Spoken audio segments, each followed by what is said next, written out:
Vamos a hablar en la frase, el tema, como se quiera llamar, lo que sucede cuando nos convertimos a Cristo. De eso vamos a hablar, lo que sucede cuando nos convertimos a Cristo.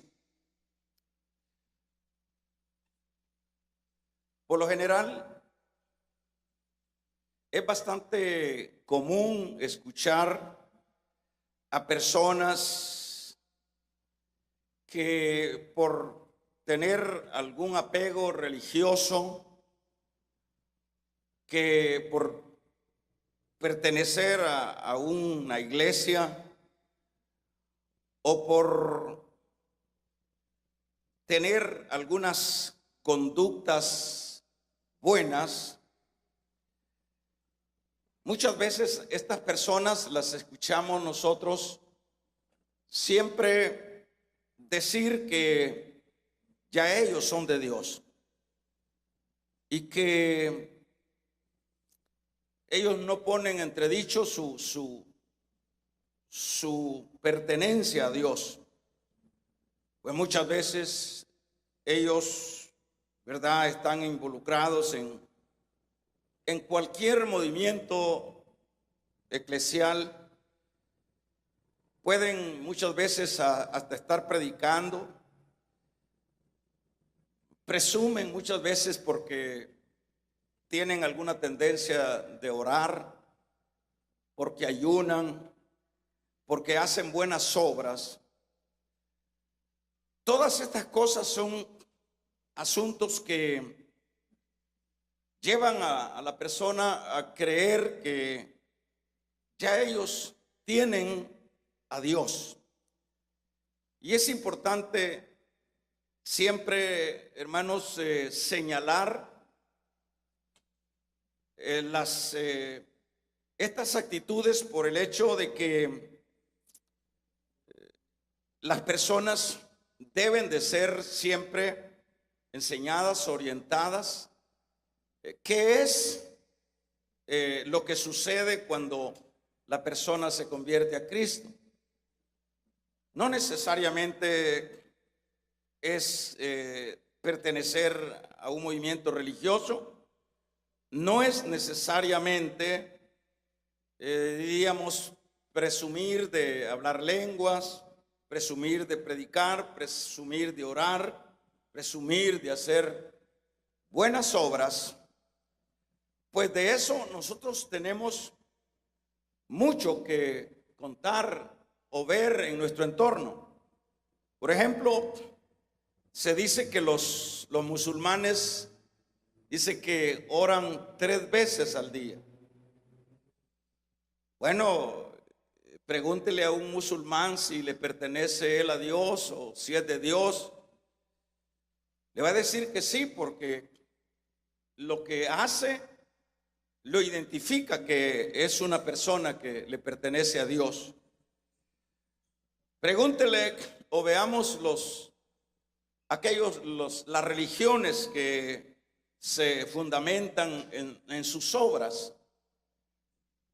Nosotros somos prácticamente la mayoría personas que salimos de esas estructuras religiosas donde esas líneas nos hacían ver que por ser personas que hacíamos buenas obras, ya había sucedido una conversión en nosotros. O que personas que habían dejado algunas malas conductas y eso les señalaba que eran personas de Dios o son personas de Dios. Por ejemplo, los AA, los que se llaman la denominación o el movimiento de Alcohólicos Anónimos, son personas que de alguna manera se regeneran de lo que sería el alcohol. Y hablaríamos de la religión. Son personas que se destacan en las obras y ahí ellos tienen esa base de las obras. nosotros decíamos en la oración. Pero todas estas cosas prácticamente son asuntos que vienen más bien a confundir a las personas, a confundirlos para que ellos crean que le pertenecen a Dios y que son de Dios. Ahora, en este asunto, lo que vamos a ver de acuerdo a estas escrituras que hemos leído, veamos primero entonces qué es lo que identifica a una persona cuando en verdad ha tenido la experiencia con Dios, ¿verdad? Por ejemplo, acá vemos que el apóstol Pablo es una persona mala, es una persona que leíamos acá que va en busca de los hermanos cristianos a Damasco. Y no va para hacerles un bien, va para traerlos presos y a saber qué más. Pero es interesante ver que cuando el Señor le aparece en el camino de Damasco, nosotros leíamos cuál es esta experiencia. Dice, por ejemplo, luego que cayó a tierra, le dijo: ¿quién eres, Señor? Y le dijo: yo soy Jesús a quien tú persigues.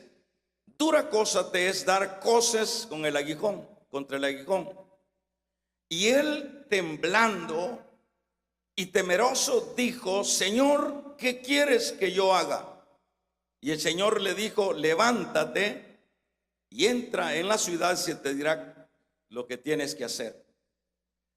En primer lugar, no son esos aspectos externos lo que identifican que una persona ya sea de Dios, le pertenezca a Dios. Lo que aprendemos acá con el apóstol Pablo es que la persona, luego de que tiene este impacto, este encuentro con Dios, lo primero que vemos acá es una rendición total a su voluntad. Esto es otra cosa. Es una rendición. Por eso le dice el verso 6: ¿qué quieres que haga, Señor? ¿Verdad? Esto nos puede ir dando a nosotros el panorama de que qué es una cosa y qué es otra cosa, ¿verdad? Porque lo que ha sucedido con Pablo acá es que en verdad ha habido un impacto poderoso que lo ha hecho cambiar a este hombre tan malo, a este hombre tan lleno de odio, a esta persona que no pensaba sino en erradicar a todos aquellos que según él eran herejes, que estaban en contra de los asuntos de Dios. Pero veamos cómo es esto que no lleva, hermanos, un proceso, diríamos. No lleva un proceso de conversión, sino es un asunto instantáneo. Es algo que sucede de inmediato. Es algo que no es que voy a ver cómo voy entendiendo y voy asimilando las cosas tuyas, Señor. No.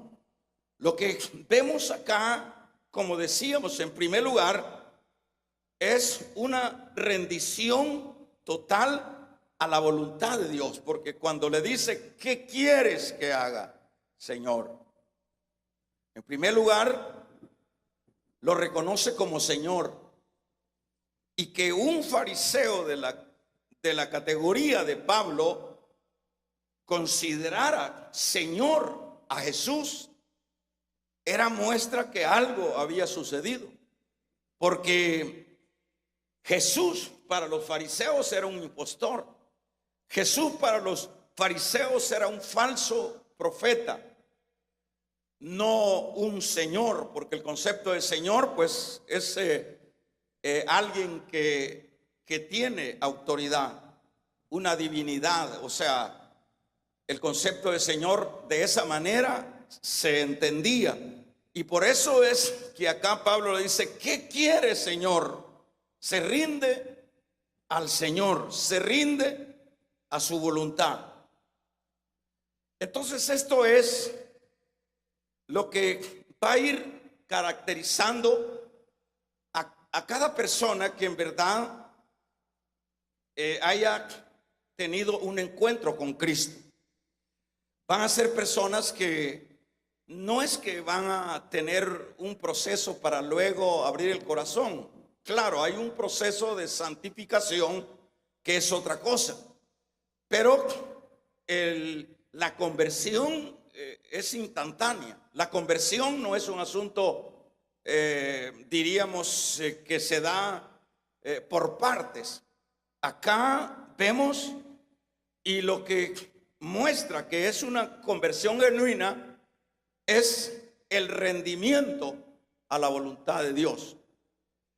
Todo esto es un asunto que es importante analizarlo, hermano. Es importante analizarlo en la idea de que uno puede caer o puede estar caminando en el error, o la iglesia en general, o muchas personas que creen que, como decíamos, por pertenecer a un grupo eclesial, que por hacer buenas obras, que por haber cambiado sus conductas, o que porque están orando, o porque están ayunando, o porque están predicando, eso a ellos les garantiza que sí han tenido un encuentro con Dios, cuando eso es bastante común en el campo religioso, ¿verdad? Pero lo que sí es importante llegar o ir a un análisis muy personal de cada uno de aquellos pues que estamos caminando en la vida de Dios, es si nosotros nos hemos rendido enteramente a su voluntad. ¿Qué significa rendirse a la voluntad del Señor? ¿Me puede ayudar alguien a descifrar qué significa rendirse en la totalidad a la voluntad del Señor? Bueno, significa lo que dijo Pablo: ya no vivo yo, sino Cristo es el que vive en mí. Es decir, él renunció ya. Dice, ya no vivo yo. Cuando habla, ya no vivo yo. Este yo, que este es el que siempre sale a relucir en toda nuestra humanidad, hermanos. Este yo es el difícil de someter a Dios. Este yo, porque yo quiero esto, yo hago esto, yo pienso esto. El yo es un terrible enemigo, o el yo es una señal contundente de que si ese yo no está sometido a la voluntad del Señor, pues el presumir de aquellas personas que le pertenecen a Dios, pero que su yo sigue reinando, que su yo sigue tomando control de ellos, eso ya tiene mucho que decir. Pero cuando decimos que la persona que en verdad sí, como decíamos a manera de tema, lo que sucede cuando nos convertimos a Cristo es que nos rendimos totalmente a su voluntad y no vivimos ya nosotros, como Pablo lo dice, sino Cristo es el que vive en mí, dijo el apóstol, y lo que vivo en la carne, lo vivo en la fe de aquel que me amó, que me salvó. Eso es otra cosa que hablar lenguas, que predicar, que ayunar, que orar, bueno, que hacer buenas obras. Eso es otra cosa. Ahora usted me dirá entonces el asunto de la oración y el asunto de estos otros aspectos que usted está mencionando, hermano. Entonces no es nada eso. Claro que sí, pero estas son prácticas que van a darse en la vida de aquellos que en verdad se han rendido a la voluntad de Dios. Eso es algo que saldrá de una manera normal, de una manera necesaria, porque viene la necesidad de aquel que yo me he rendido a la voluntad de aquel incondicionalmente. Entonces hay una necesidad que nos lleva a tener comunión con él. Hay una necesidad que nos lleva a vivir para sus propósitos. Entonces, en este sentido, lo primero que nos identifica como personas que algo nos ha sucedido con respecto a ese impacto de encuentro con Cristo es que nos rendimos en la totalidad a Dios. ¿Qué quieres que haga, Señor?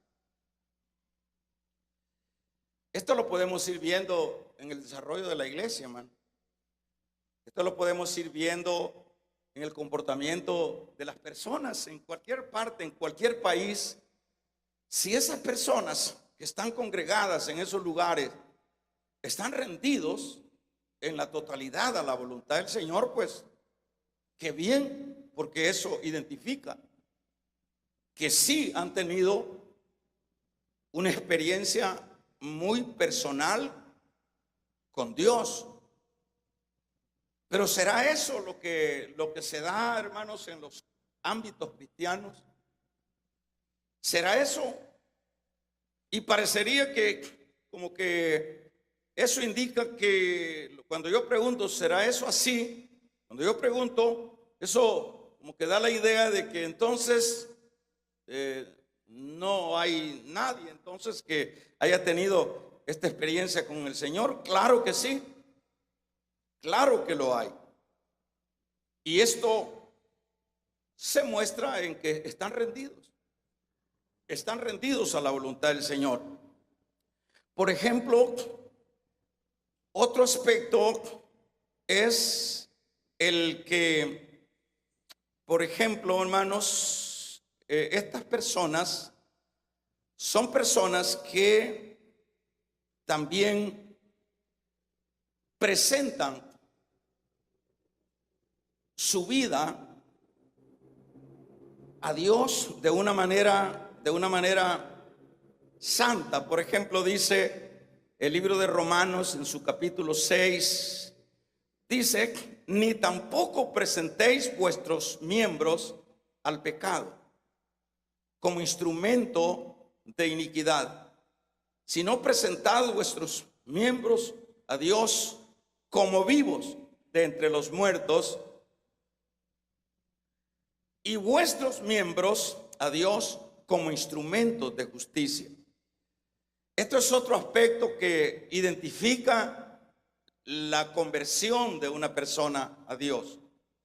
Es alguien que ya no presenta sus cuerpos, es decir, no entendamos que no vamos a tener flaquezas, que somos perfectos de pie a cabeza, sino que son personas, aquellos que han tenido ese encuentro con el Señor, que van a luchar, van a oponerse para no presentar, como dice Pablo acá. ¿Quién es el que escribe este versículo? ¿Verdad? Este versículo de Romanos, capítulo número 6. ¿Quién? El mismo apóstol Pablo, en el versículo número 13, si lo quiere usted leer, es él que dice: no presentéis. Pablo, no encontramos nosotros en la Biblia, no encontramos que Pablo cayó, que lo botó una mujer, que lo botó un trabajo, que lo botó una tentación, que lo botó una ambición. ¿Por qué? Porque como el hombre había tenido un encuentro verdadero, y como teniendo un encuentro verdadero, él se rinde enteramente a la voluntad del Señor, y luego él maneja y lucha con su cuerpo para no presentarlo ya para los asuntos inicuos, sino él dice: presentad vuestros miembros a Dios como vivos entre los muertos, y dice: y vuestros miembros a Dios como instrumentos de justicia. Es decir, que cuando ya uno ha tenido ese encuentro, este segundo aspecto es que la persona se cuida del pecado. Que si su cuerpo fue usado para las cosas del mundo, ya ahora ya su lucha con la ayuda del Espíritu Santo, ya ese creyente, él está presentando cuanto más se puede sus miembros para los propósitos de Dios. Había que hacernos la pregunta también con la iglesia contemporánea. Si la iglesia contemporánea está interesada en vivir para los propósitos de Dios, si sus cuerpos los rinden a la voluntad de Dios, a los propósitos de si sus cuerpos. Hermanos, estamos realmente viviendo una época de la iglesia donde, sin duda, tiempos atrás, llámele siglos atrás, esto era bastante común. Es decir, que los creyentes se rendían enteramente a la voluntad del Señor, que los creyentes enteramente sus vidas luego eran dirigidas a hacer de sus cuerpos y de sus miembros lo que Dios, a lo que Dios le agradaba.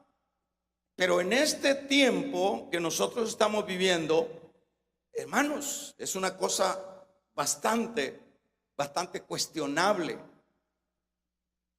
Y esto siempre es bueno ponerle atención.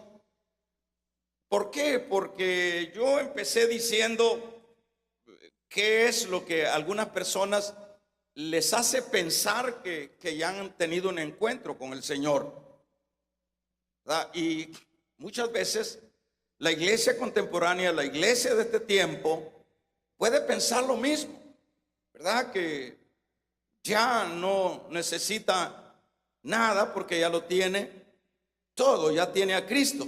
Por otro lado, siempre lo que identifica ese encuentro con el Señor es la pasión para que los demás conozcan a Dios. Y eso es lo que nosotros vemos en el verso 20 del capítulo número 9. Dice: y enseguida predicaba a Cristo en la sinagoga, diciendo que este era Hijo de Dios. Y mire, en el versículo número 21, y todos los que oían se quedaron atónitos y decían: ¿no es este el que asolaba en Jerusalén a los que invocaban el nombre?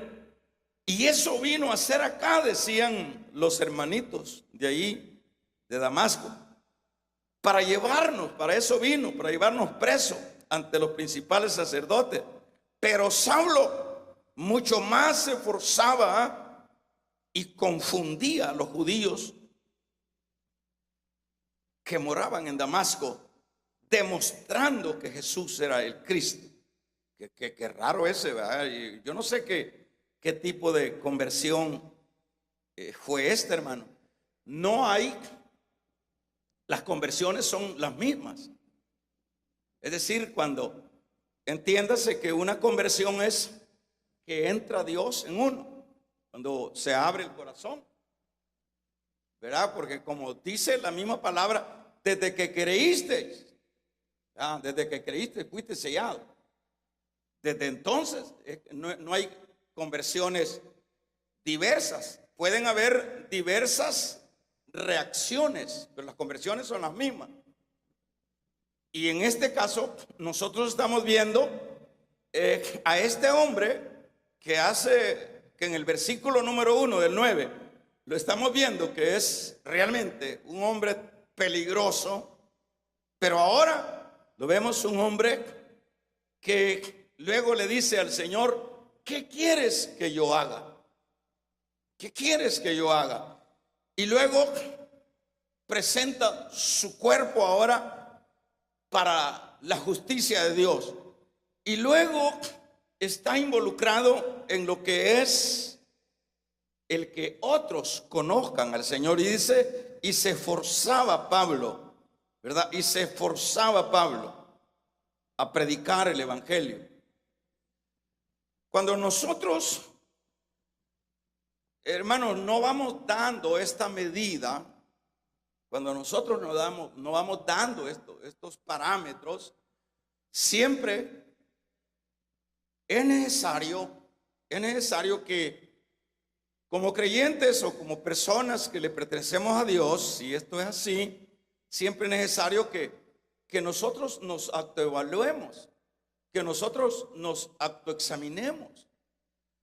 Porque puede ser, es decir, que seamos creyentes, pero que creemos que ser creyente pues sencillamente es haber levantado la mano y que profesar o actuar en algunos casos yamacéticos, que hacer algunas cosas que parecen ya mejor que las que hacíamos antes. No nos podemos quedar en asuntos así muy superficiales. Esto me diría usted, entonces usted está llevando a la duda mi conversión. No, yo estoy diciendo que es importante que nosotros nos examinemos, porque puede ser, me refiero no solo a los que estamos esta noche acá, nos referimos a toda la iglesia que está en la tierra misma, en cualquier parte, que nos examinemos si vamos nosotros afinándonos, o vamos nosotros apegándonos, sería la palabra, a estas manifestaciones que muestran la conversión de alguien, ¿verdad? Porque puede ser que hay cristianos que nos hemos acomodado y que creemos que eso es la vida de Dios, que la vida de Dios es, bueno, yo no me puedo someter a la voluntad de Dios porque yo soy quien soy. Pues yo no puedo porque yo soy débil, yo no puedo presentar mis miembros. Bueno, que tampoco yo puedo, por otro lado, estar llevando el evangelio a otras personas, porque, bueno, que lo hagan los que tienen ese don, porque yo no tengo ese don, yo no nací para eso. Y hay personas que de esa manera se excusan. Pueden ser cristianos. No estaríamos diciendo que no lo sean. Pueden ser cristianos que han perdido, a la verdad han perdido el trasfondo de lo que fue o el efecto que generó en su momento la conversión que hemos tenido. Y si somos creyentes y nosotros no estamos rendidos a la voluntad de Dios, Y nosotros seguimos coqueteando con la vida pecaminosa. Y nosotros no nos interesa el asunto de que otras personas conozcan a Dios. Como cristianos, ¿qué es lo que tendríamos que hacer? Por eso decía que nos autoevaluemos, nos autoexaminemos, porque siempre está el Espíritu de Dios en nosotros. Y probablemente lo tenemos contristado y necesitamos como comprender primeramente nosotros y decir, bueno, Dios mío, si yo tuve mi conversión, pero yo me he quedado en las orillas de la vida espiritual, porque no es eso lo que identifica la conversión genuina. Entonces, si uno se examina y dice, bueno, por ejemplo, en este año que hemos pasado, pregúntese usted, ¿a quiénes le ha predicado usted la palabra? ¿A quiénes le hemos llevado? Hemos ocupado, hemos gastado un poquito de suela de los zapatos e ir a buscar a alguien, e ir a ver qué hacemos. A ver qué hacemos, decía aquel gran predicador se llama me va el nombre. Este hombre decía que dentro de su buddy, dentro de su plan o dentro de sus proyecciones para con Dios era que tenía que ganarse un alma todos los días, pasión por las almas, pasión por los perdidos. Es que todo, hermano, todos esos vecinos que están ahí alrededor, parientes de nosotros, toda esa gente que no tiene al Señor, nosotros tenemos que ser misericordiosos. Nosotros tenemos que, ese vecino que tal vez nos da problemas, debemos saber que ese vecino, si se muere y no va para el cielo, entonces tiene las características de esa conversión, también se manifiestan dentro de ese interés, porque Pablo pudo haber dicho, bueno, voy a pensarlo, a ver cuándo ya yo estoy preparado para irle a predicar a alguien, para llevarle las buenas noticias a alguien. Voy a ver cuánto tiempo me llevo, voy a sacar un doctorado, voy a sacar un seminario, voy a estudiar todos los temas, los sabidos y por haber. Pero no, el apóstol luego que le mandaron que él iba a ser el predicador a los gentiles, corrió. Y era tanta la pasión de Pablo por los perdidos que no escatimaba nada. ¿Verdad? Otro aspecto es el cuidado de la obra. Segunda carta de Corintios, capítulo número 11. Si gusta lo leemos. Abra su Biblia, con lo cual vamos a ir cerrando. ¿Qué es lo que dice en el segunda 11? Dice en el verso 28, es interesante, hermanos, ¿verdad? 11:28, habla además dice, de otras cosas, lo que sobre mí se agolpa cada día. ¿Qué dice? Es la preocupación de ¿qué dice? La preocupación por la iglesia del Señor. Preguntémonos nosotros si nos preocupamos por la iglesia, por esas ovejas que están ahí desanimadas, que están ahí. Esta es otra característica de un encuentro con el Señor, ¿verdad? Lo peligroso es que uno se vuelva, hermanos,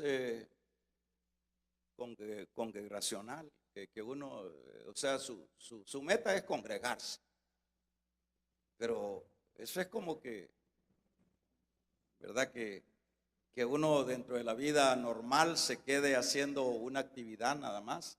Dejaría de ser una persona completa.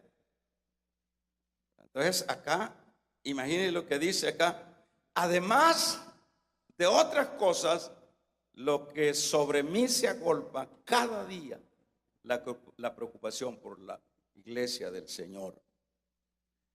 En el capítulo número, hermanos, capítulo número 20 de Hechos, y verso 28, habla a los ancianos de Éfeso cuando les dice: cuiden de la grey que el Espíritu Santo les ha puesto como obispos. Cuiden. A Pedro, en el capítulo número 21 de Juan y verso 17, le dice: Pedro, ¿me amas, Pedro?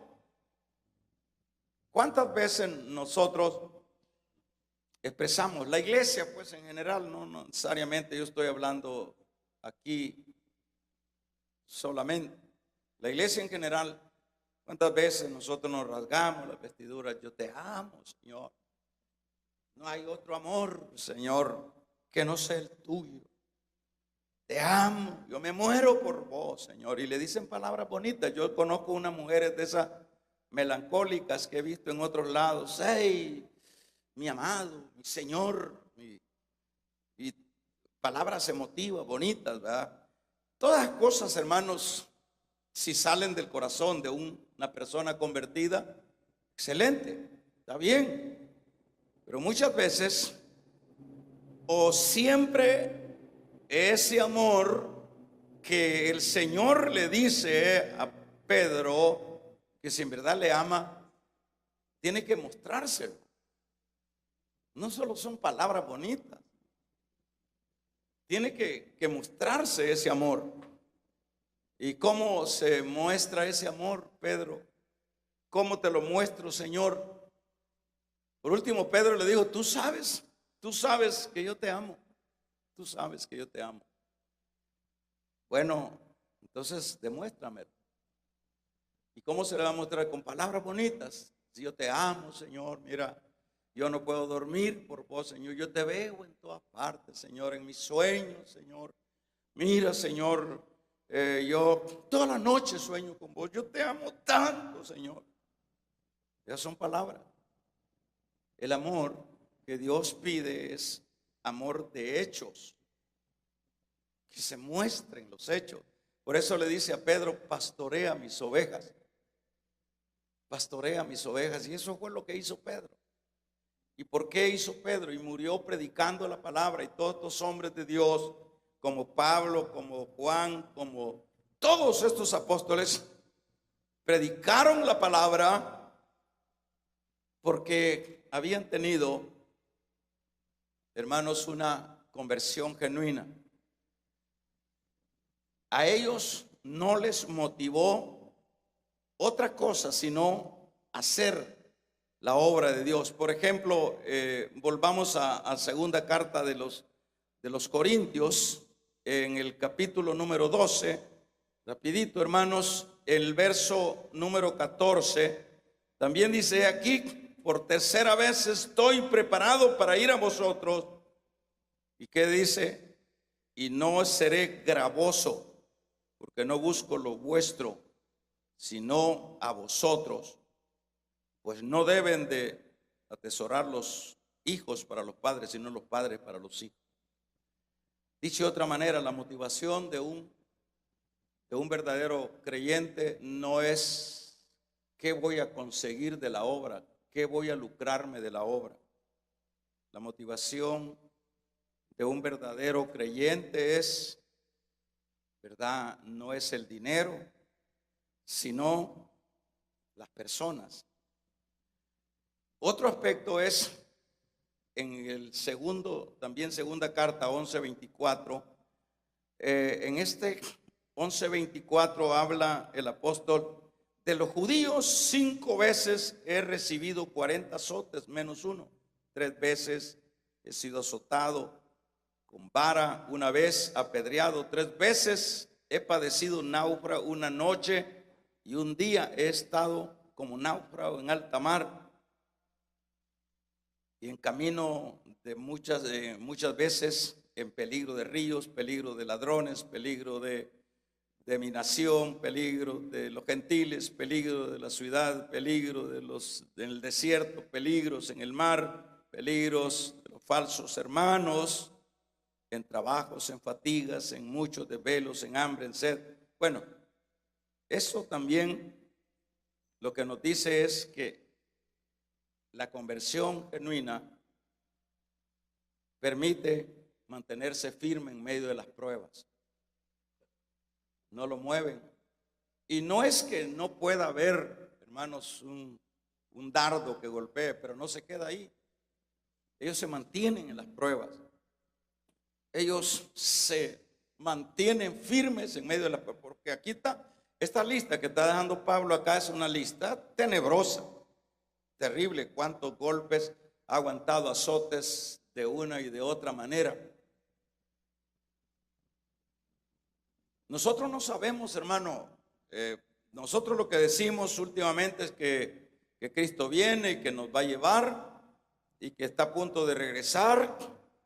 Es cierto, la Biblia expresa que Cristo está a la puerta, pero el punto estaría, hermanos, que si todavía falta que Cristo venga y tenga que pasar la iglesia en términos generales por las pruebas, que tengan que pasar la iglesia por el fuego de la prueba, que empiecen a perseguirnos, pues.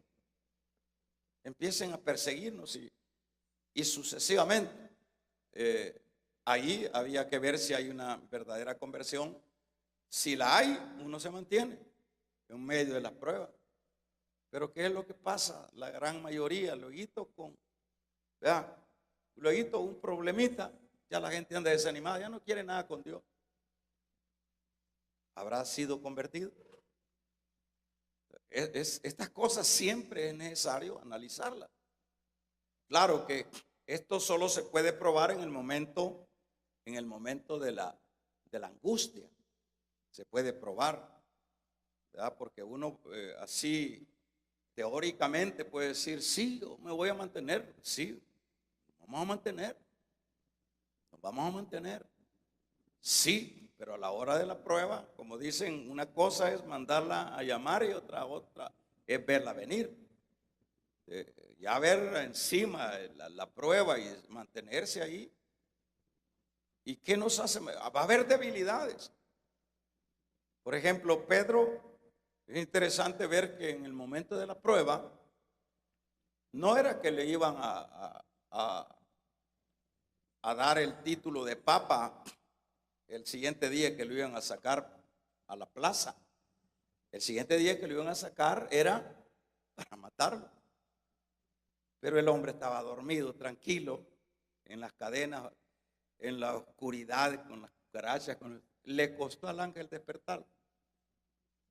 ¿Y qué es lo que sucede ahí? Y Pablo y Silas allá, en lugar de estar quitándose, ¿por qué me metí a esto? Yo no sé cómo me abrí la boca. Mire, en esto de los hogares de restauración, yo le digo a hermanos, abrimos uno, se tuercen y le hacen y se retuercen como, ¿verdad? Que, o sea, es un compromiso que sienten que los van a matar. He ido, yo personalmente he ido, hermano, yo voy a abrir la reunión, ya no lo hallo ahí en la casa. Preguntémonos si es que somos cristianos. Preguntémonos si es que, ¿qué diríamos en las pruebas? ¿Qué diríamos como Pablo y Silas? Mira, Silas, ¿cómo serían esos azotes que usted cree que eran así como cuando nos daba nuestra mamá con las pitas del delantal ahí? Ven, mi muchachito, puñetero, ¿por qué? Uno hacía el mate que lloraba, pero no le pasaba nada. No, los golpes de los látigos que daban los romanos eran pedazos de pellejo. Vamos a regalarle ofrenda de palmas al Dios de la gloria. Eran pedazos de carne los que se arrancaban. ¿Y cómo es que estos hombres estaban? Le dice Pablo a Silas, cantemos Silas, cantemos Silas, cantemos Pablo. Empezaron a cantar. En las pruebas se mantienen. Pero por eso es bueno siempre revisarnos. Hay que ir viendo los parámetros.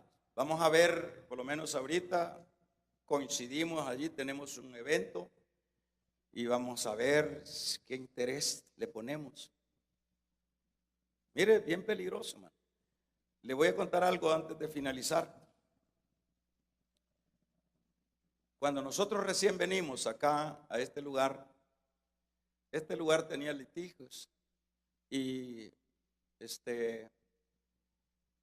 bueno, había un problema aquí de los antiguos dueños, tenían problemas. Y nosotros, como nos dijeron que nos viniéramos para acá, nos venimos porque no hallábamos a dónde irnos. Ya estábamos allá por una casita, allá por la 11, allá por San Salvador. Y nos venimos, pero el punto es que ya el grupo que estábamos acá, cuando acordamos vamos a ver, el sábado creo que fue que intervino la policía, llenaron de policías oficiales este lugar, persiguiendo a los antiguos dueños. Entonces lo que hicimos nosotros y le pedimos que nos permitieran sacar las sillas y las cositas que habíamos traído. Y así fue. Nos dijeron los jefes ahí, sáquenle, salimos nosotros, así como el pueblo de Israel, con los carritos, con los picas, con los asnos, con los burros, con las cositas en el lomo para un lado por allá, donde un hermano tenía otro local allá, un terreno más bien. Lo que le quiero contar es que el domingo apareció toda la gente que no viene en toda la semana. ¿Y qué pasa queriéndose subir ahí? O sea, ¿qué le quiero decir? Lo que le quiero decir es que cuando uno no se involucra, cuando uno no se examina, cuando uno cree que ya es cristiano, pero que todavía no lo es, porque las características no lo dicen, siempre es bueno examinarnos. Eso a mí me quedó grabado porque así le va a pasar a mucha gente el día del rapto. Van a venir a la iglesia gente de las iglesias. Y van a decir, y decían, ¿y qué pasó? ¿Y qué le pasó a la iglesia? Y gracias a Dios que nos dejaron salir a nosotros con la silla. Y ahí después hay que ver qué hacen. Pero ahí estaba el montón de hermanos que de vez en cuando siempre vienen a la iglesia. Porque sus prioridades son otras cosas. Porque congregarse es religión para ellos. Mucho. Eso es. Pero cuando la persona se convierte a Cristo, se pone enteramente en la voluntad de Dios. ¿Qué quieres que haga, Señor? Lo que tú digas, Señor. Damos un amén. Vamos a regalarle ofrenda de palmas al Dios de la gloria. ¿Qué quieres, Señor? ¿Verdad? Entonces, hermanos, ahorita tenemos la oportunidad de buscar las almas. Busquemos las almas. Hagamos algo si no hemos hecho nada en todo el año. Vamos, esforcémonos. Veamos qué hacemos, ¿verdad? Porque lo poco o lo mucho que hagamos siempre indicará que algo ha sucedido en nosotros. Vamos a cerrar nuestros ojos. Padre, te damos